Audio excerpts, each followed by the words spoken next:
Ito ang GMA Regional TV News. Oras na para sa maiinit na balita ng GMA Regional TV mula sa Luzon. Kasama si Chris Zuniga. Chris? Salamat, Tony. Halos 2 milyong pisong halaga ng hinihinalang shabu ang nasabat sa checkpoint sa Gapan, Nueva Ecija. Sa Candaba, Pampanga naman, sumadsad sa pader ng Barangay Hall ang isang 10-wheeler matapos umanong mawala ng preno. Ang mainit na balita hatid ni CJ Turida ng GMA Regional TV. UP ang harapang bahagi ng 10-wheeler na yan matapos sumadsad sa pader ng Barangay Hall sa Candaba, Pampanga.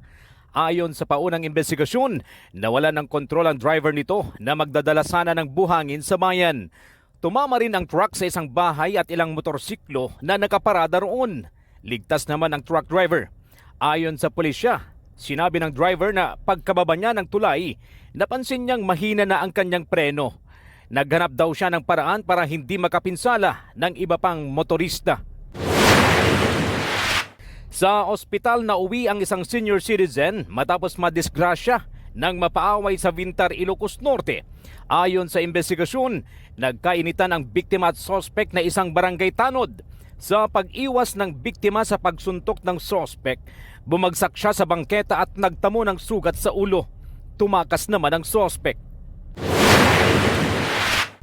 Sa Gapan, Nueva Ecija, tinatayang 1.7 million pesos na halaga ng hinihinalang shabu ang nasabat ng mga otoridad sa checkpoint sa Barangay San Nicolas.